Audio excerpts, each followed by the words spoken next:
नमस्कार। आज से हम एमए फाइनल ईयर जियोग्राफी में 8th सी जो पेपर है क्लाइमेटोलॉजी एंड ओशनोग्राफी उसको पढ़ने की शुरुआत करने जा रहे हैं। और इस सीरीज़ में ये हमारा पहला लेक्चर है जिसमें हम क्लाइमेटोलॉजी, इसकी डेफिनेशंस, नेचर एंड स्कोप के बारे में बात करेंगे। तो सबसे पहले हम आते हैं क्लाइमेटोलॉजी पे। तो इसे कई जगह पे इस पेपर का नाम क्लाइमेट साइंस भी है और कई जगह इसे एटमॉस्फेरिक साइंस भी कहा जाता है, और इन सभी का आशय क्लाइमेटोलॉजी से ही है। और आज की हम शुरुआत करने जा रहे हैं क्लाइमेटोलॉजी के इंट्रोडक्शन से। और जैसा कि नाम से ही पता चलता है, जलवायु विज्ञान, और जब जलवायु विज्ञान की बात आती है या जलवायु की बात आती है तो हम जो हमारी डेली रूटीन है उसमें इस शब्द का बार बार प्रयोग करते ही रहते हैं। जैसा कि भूगोल में हमें पता है, भौगोलिक तथ्यों का अध्ययन किया जाता है जो दो प्रकार के होते हैं, प्राकृतिक तथ्य और मानवीय तथ्य। प्राकृतिक तथ्यों में नेचर द्वारा गिफ्ट की हुई वे सारी चीज़ें जिनसे मिलके हमारा प्राकृतिक वातावरण बना है वो आते हैं, और उनमें सबसे इम्पॉर्टेंट या सबसे इन्फ्लुएंशियल फैक्ट जो हम कहेंगे वो क्लाइमेट होता है, वो जलवायु होता है। तो जितने भी हमारे चारों तरफ प्राकृतिक पर्यावरण के घटक हैं, प्राकृतिक पर्यावरण के तत्व हैं या फैक्ट्स हैं, उनमें सबसे ज़्यादा जो ह्यूमन को या मानव को या मानवीय गतिविधियों को जो प्रभावित करता है वो जो तथ्य है वो जलवायु है। और अगर हम जलवायु की बात करते हैं तो अगर देखा जाए तो प्राग ऐतिहासिक युग के आदि मानव से लेके आधुनिकतम जो रॉकेट साइंस वाला जो मानव है उस तक को अभी तक जलवायु प्रभावित करती रही है और करती रहेगी, चाहे हम तकनीक और विज्ञान की कितनी भी प्रगति कर लें। आदि मानव जो गुफाओं में रहता था, जो प्रकृति के सामने बिल्कुल असहाय था, वह तो जलवायु से बेहद प्रभावित था ही। और वो जलवायु के जो सारे घटनाएं हैं, जैसे है वर्षा है, ओलावृष्टि है, बिजली का चमकना है, बादलों का बनना है, इन सभी को वो एक प्रकार से देवीय शक्ति मानता था और देवी रूप में या देवताओं के रूप में वो इनकी पूजा करता था।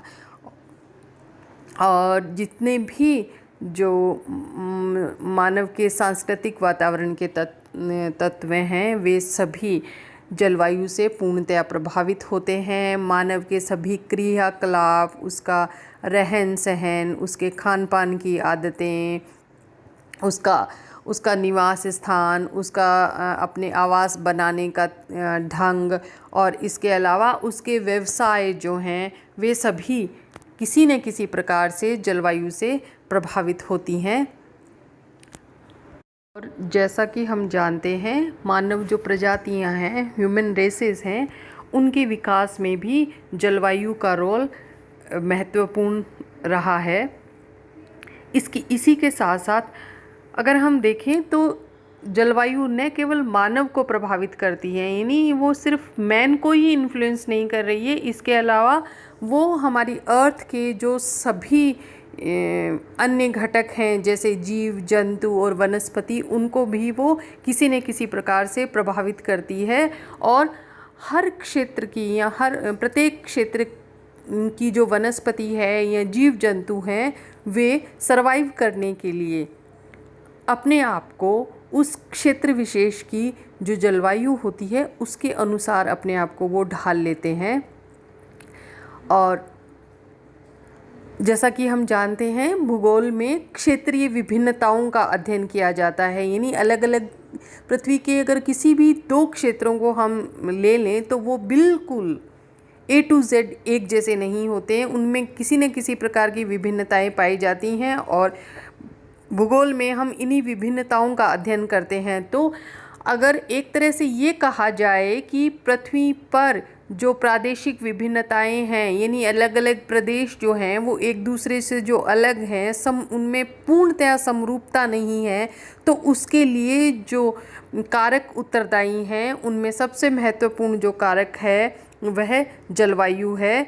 और इसका जो असर है वहाँ के प्राकृतिक वातावरण के सभी तथ्यों पे तो रहता ही है, इसके अलावा वहाँ के जीव जंतुओं, वनस्पति और मानव समुदाय पे भी इसकी अमिट छाप रहती है।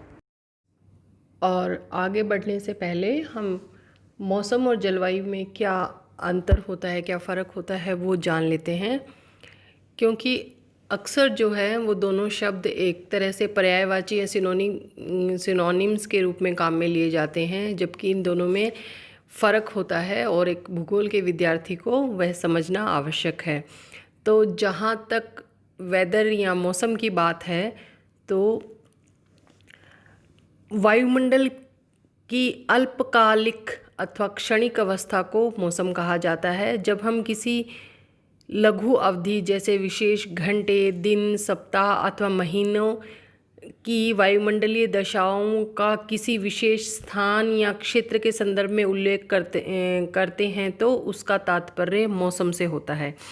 तो एक प्रकार से हम कह सकते हैं कि वायुमंडल की जो दशाएं होती हैं किसके संदर्भ में, तापमान के संदर्भ में, वायु दाब, पवन, आर्द्रता, क्लाउड्स के वर्षण, दृश्यता आदि के संदर्भ में जो वायुमंडलीय दशाएं होती हैं उनका जो समग्र रूप है, उनका जो टोटल है, उसको हम मौसम कहते हैं। और वास्तव में जो ये टाइम है उसका, इसमें टाइम फ्रेम की बहुत ज़्यादा इम्पॉर्टेंस है कि ये लघु होना चाहिए, मतलब बहुत शॉर्ट पीरियड ऑफ टाइम होना चाहिए।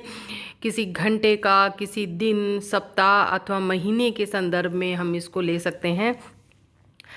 और किसी भी स्थान के जो वायुमंडलीय दशाएं हैं, पवन, तापमान, आर्द्रता, वायु दाब, वर्षा, दृश्यता आदि का अगर हम अल्पकालीन विभिन्नताएं जो हैं उनको हम मौसम कह सकते हैं, जो एक स्थान से दूसरे स्थान तथा एक समय से दूसरे समय में, यानी बहुत छोटे से पीरियड में भी हर सेकंड, प्रतिपल जो हैं वो परिवर्तनशील रहती हैं।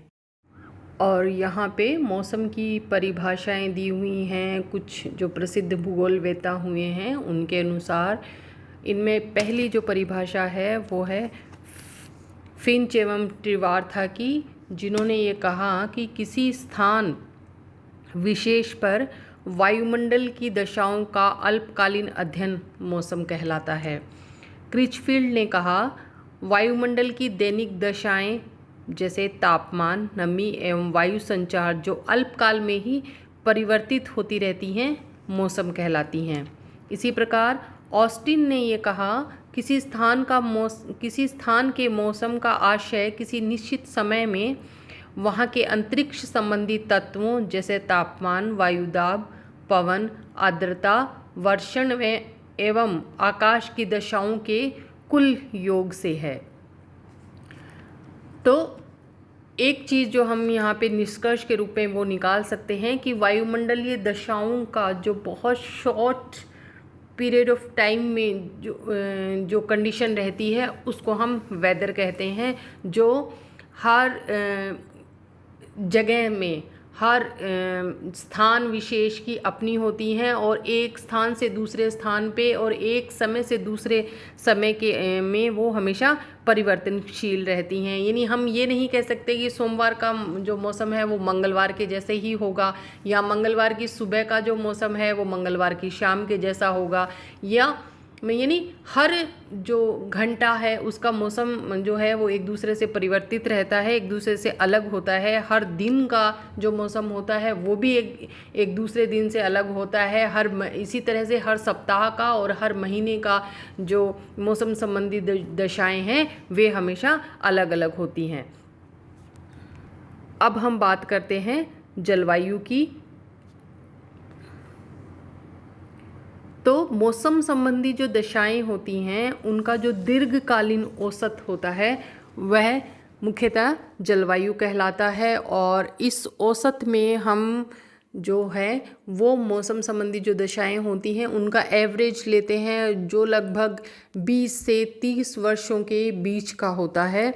और इसमें हम न केवल मौसम का जो एवरेज होता है वो लेते हैं, इसके अलावा मौसम की जो प्रवृत्ति है और यानी औसत, प्रवृत्ति और संभाविता 3 शब्द होते हैं। यानी किसी भी जगह की जो वेदर है उसमें वहाँ का जो मीन है वो उसके ट्रेंड्स क्या हैं और उनकी प्रोबेबिलिटीज़ क्या हैं, और चरम दशाएं यानी एक्सट्रीम जो वेदर इवेंट्स होते हैं उनको भी हम जलवायु का जो विवरण देते हैं उनमें उनको शामिल करते हैं। तो इनमें जो पहले आते हैं वे हैं फ्रिंच एवं टिवार्था, जिनकी हमने परिभाषा यहाँ दी है। तो उन्होंने ये कहा कि दिन प्रतिदिन के जो मौसम संबंधी जो दशाएं होती हैं उनकी विविधता का समन्वय अथवा साधारणीकरण जो है वो जलवायु कहलाता है। मोंक हाउस ने कहा, जलवायु वस्तुतः किसी स्थान विशेष की दीर्घकालीन ऋतु दशाओं के विवरण को सम्मिलित करती है। कोपेन एवं लॉग के अनुसार जलवायु मौसम की दीर्घकालीन अवस्था का समन्वित अथवा संक्षिप्त विवरण होती है। टेलर ने कहा, यदि जलवायु मौसम का समाकलन है यानी इंटीग्रेशन है तो मौसम जलवायु का विभेदन है, डिफरेंशिएशन है। थर्नवेट ने कहा, किसी क्षेत्र विशेष की ऊष्मा तथा आर्द्रता का बजट ही वहाँ की जलवायु का द्योतक है। एक तरह से हम देखें तो मौसम और जलवायु में जो बेसिक जो फ़र्क है वो टाइम पीरियड को लेके है,